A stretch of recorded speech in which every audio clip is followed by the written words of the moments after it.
संस्कृति हाम्रो राई किराँत परम्पराको हाम्रो एउटा संस्कृति छ। यो हामीले सिरु ब्याउनी भन्छौँ र यहाँनिर माउलीहरूको उत्तिकै भूमिका रहन्छ। यदि माउलीहरू थिएन भने हामी थिएनौँ अथवा आजको बेहुलीहरू हुने थिएन। अनि यसै गरी आजको शुभ विवाहलाई सम्पन्न गर्नको लागि नवमी पनि भनिन्छ कलिया, उहाँलाई पनि उहाँको भूमिका बेगर पनि यो असम्भव। अनि अर्को बुढो बाहुली हुनुहुन्छ राणा आछा पनि अगाडि आइदिनु हुन म यहाँलाई विनम्र अनुरोध गर्दछु। अनि अर्को बुढो माउली हुनुहुन्छ यतिम छा पनि यहाँ अगाडि कतिजना हुनुहुन्छ, कृपया आइदिनु हुन। किराँत राईहरूको संस्कार अनुसार हामी चामलिङ राईहरू हो। आजको बेहुलीको तर्फको बाबा आमाहरू चामलिङ दुःखले बाचा पर्नुभयो र हाम्रो संस्कार अनुसार अब यसरी विवाह समारोहमा चाहिँ हामीले सिरु ब्याउनी राख्ने गरेको छौँ र त्यो पहिले सुम्निमा पारुहाङको पालादेखि नै हाम्रो मुन्दुम अनुसार यो चलन चल्थ्यो र अझै पनि हामीले यो संस्कारलाई अलिकति भए पनि बचाएर राख्नु हाम्रो जिम्मेवारी हो। र पक्कै पनि किन यो सिरु ब्याउनी गर्दैछौँ भन्ने विषयमा अब लामो कुरो त भनेर आउँदाखेरि सबैलाई बोर पनि लाग्छ होला। र छोटकरीमा भन्दाखेरि अब बेहुलीको मावली आमाको माइतीपट्टि दुध मावली भयो, अनि आमापट्टिको बुढो माउलीहरू हुनुहुन्छ भने पनि त्यो पनि हामी सिरु ब्याउने गर्छौँ, तर आज यहाँ हुनुहुन्न। अनि बाबुको माउली बेहुलीको बुढो माउली भयो, अनि बाबुको बुढो माउली बेहुलीको कुप्री माउली भयो, राणा हजारो हुनुहुन्छ र बेहुलीको बाबुको माउली बाडाचारो हुनुहुन्छ र बेहुलीको आफ्नो निजो माउली आमाको माइतीहरू पहिले चाहिँ अब हजुरहरूले बेहुलीको आमालाई जन्म दिनुभयो, तपाईँहरूको चेलीलाई जन्म दिनुभयो, त्यसपछि बेहुलीको आमाबाट बेहुलीको जन्म भयो र आज उहाँको शुभ विवाहको अवसरमा तपाईँहरूलाई सबभन्दा ठुलो तपाईँहरू हुनुहुन्थ्यो र उहाँहरूको अहिलेसम्मको सृष्टि भयो। एउटा हाम्रो गाउँघरको चलनअनुसार तपाईँहरू भनेको सिम हो, सिम भनेको पानीको मूल स्रोत हो। अब सिमबाट सानो पानी जरुवा पानी उम्रेर चाहिँ बग्दै बग्दै खोला नदी र समुद्र भएर फैलिन्छ। त्यो भनेको शाखा सन्तान फैलिएर समुद्र भएको मान्नुपर्छ र त्यही अनुसार हजुरहरूलाई पनि आजको यस शुभ विवाहमा चाहिँ निम्तो दिएर हजुरहरू यस्तो आजको हाम्रो शुभ विवाह छ, हाम्रो छोरीको हाम्रो नातिनीको भनेर निम्ता दिँदाखेरि हजुरहरू पनि आइदिनु भयो। कति टाढाबाट आउनुभयो, धेरै अब दुःख गरेर डाँडा काँडा खोला नाला भिर पहाडा सबैतिर तपाईँहरूले पार गरेर आउनुभयो। अनि तपाईँहरू आउँदाखेरि कसैले सोध्यो होला कता जाँदै हुनुहुन्छ, तपाईँहरू के काममा हिँड्नुभएको भनेर पनि सोध्यो होला।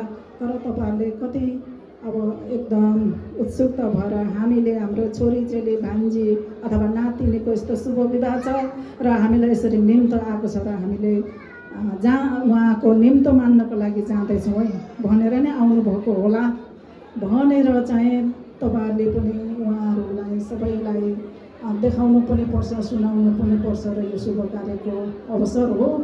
त्यसले गर्दाखेरि अब धेरै हामीले राख्न सकेनौँ थियो, पहिले त सबै कुरोहरू राख्नुपर्ने थियो, तर अब समय सकियो, समय परिवर्तन भयो, समयले हामीलाई छोड्यो। त्यसले गर्दाखेरि अब यति मात्रै हजुरहरूको सिरु ब्याउनेको रूपमा हामीले राखिदिएका छौँ र दुध माउली साम्पाङज्यूहरूलाई यो हजुर छुइदिनु पर्यो।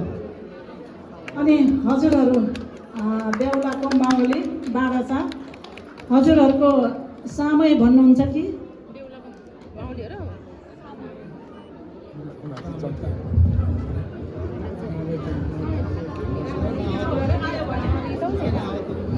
सामै त मलाई पनि पद्धति बाडाचा हजाले या बेन्दोले याका अनि धन्यवाद। अब यत्रो हाम्रो भान्जा भान्जीले यत्रो दुःख गर्नु नपर्थ्यो, तर धन्यवाद छ हामीलाई निमन्त्रणा गरेर पठाउनुभयो तपाईँहरू वेटन पाउन अथवा छात्रहरूले।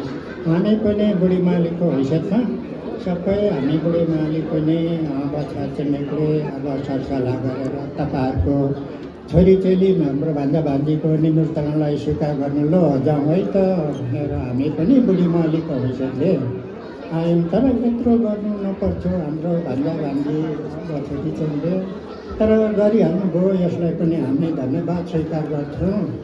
यसमा अनि यत्रो सेवा बन्ने गर्नुभयो। अनि के यसको नाम केही छ कि छैन होला? अनि हाम्रो भान्जा भान्जी छोरीचेलीको हाम्रो हँसनी पासुनी आज मेरो प्यारो हँसनी पासुनी, अनि यसमा स्वीकार त हामी गर्छौँ, तर यसको कोही नाम छ कि छैन होला? धन्यवाद दाजु। अब नाम त पहिले त अब थियो होला, तर अब हामीलाई समयले धेरै नै पछाडि पार्यो, त्यसले गर्दाखेरि खासै केही पनि छैन। सिर्फ अब यो विष होइन, यो सबै अमृत सम्झेर हजुरहरूले ग्रहण गरिदिनुहोस् होइन। त्यसले गर्दाखेरि अब यहाँ बेहुलीको आमा हुनुहुन्छ, अब बेहुलीको आमाले तपाईँलाई चिन्नुपर्छ र त्यस्तै अब उहाँ यतिसम्म बाडाचा पढ्नुभयो। अब राणा आचार्यलाई पनि हामीले यही अनुसार अब हजुरहरूको पनि आफ्नै सामै छ, तर सामै अब भन्ने हिम्मत गर्नुहुन्छ भने राम्रो। रानाली दुम्बेना तावाली सुन्चेरा। धन्यवाद। रानाली दुम्बेला तावाली सुन्चेरा, यो सामे भनेको चाहिँ आफ्नो आफ्नो पाछा जनाउने सामे हो। यो एकदम जान्नु अहिलेको नानीहरूले सिकाउन आवश्यक छ र यस्तै यस्तै कार्यक्रमहरूमा चाहिँ सामे चाहिन्छ र विशेष गरी हामीले अब घरको पितृपुरको पूजाहरू गर्दाखेरि। र हजुरहरू पनि, हजुरहरूको नम्बर यहाँ आयो होइन, अब म दिन्छु। राणा चारको यहाँ आयो। अब बाउको मावली यतिमचाहरू हुनुहुन्थ्यो, उहाँहरूलाई हामीले खोज्दाखेरि पनि भेटिएन। यही क्रमअनुसार बाउपट्टिको मावली यतिमचाहरूको भाग यो हो। त्यसले गर्दाखेरि हामीले उहाँहरूको सुरक्षासँग राखेर हामी पठाइदिनेछौँ र यही क्रम हो।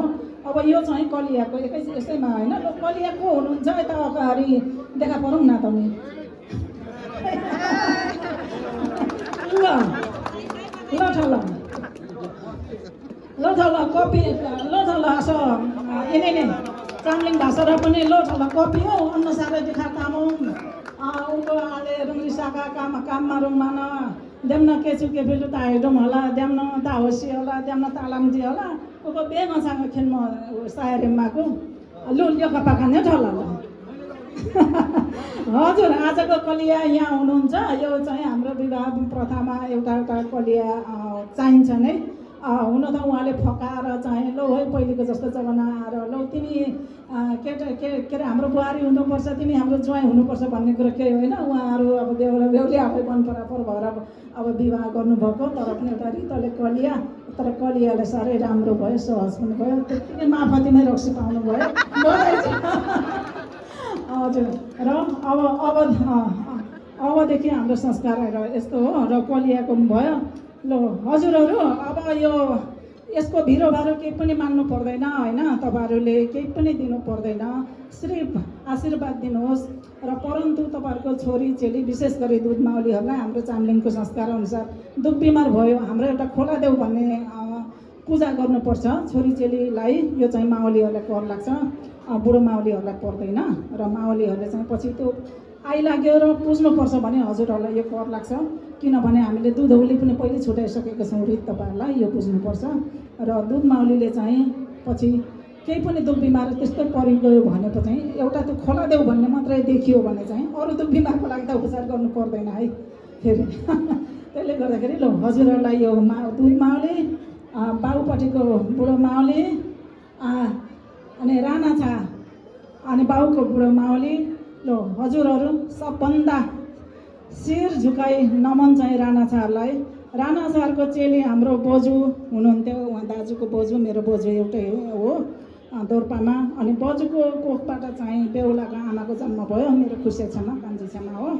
अनि त्यसले गर्दाखेरि उहाँको छेमाको कोखबाट भाइ जन्मिनु हो। दाजुहरू दुईजना नेपालमा हुनुहुन्छ र यसरी हजुरहरू चाहिँ साफ सुधारको जरुवा पानी है त। Thank you. र धन्यवाद। हँसने पासुने आजको हाम्रो छ, तर हामी बुढीमालेको एउटा नाम राखिदिनु भयो। त्यसमा यत्रो शिरोभान गरिदिनु भयो। अब हामीले पनि हाम्रो छोरीचेली भान्जा भान्जीलाई कोही अब नाम त छैन भने शिरोभानी गर्नु पाउँछ कि पाउँदैन होला। हजुर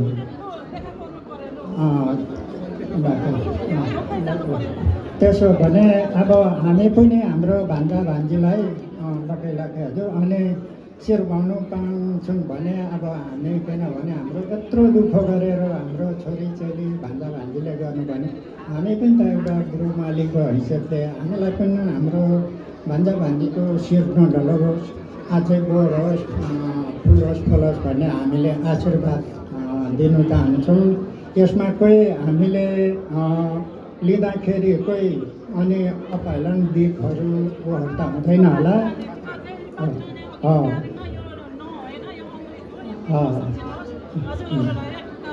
हस् ल, धन्यवाद त आजको हँस्ने पास्ने हाम्रो ज्यूलाई। ल त अब हामी माओलीबाट हाम्रो बुढी मालीको हैसियतलाई हाम्रो भान्जा भान्जीलाई एउटा सहायतामा गरौँ न त है भाइ। हजुर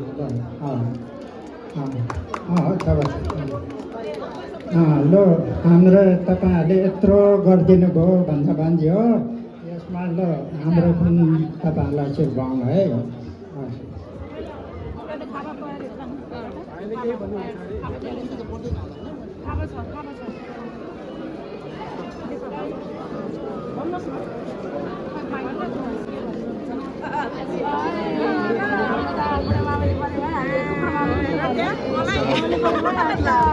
यहाँहरू सम्पूर्णमा नमस्ते अनि धेरै धेरै धन्यवाद।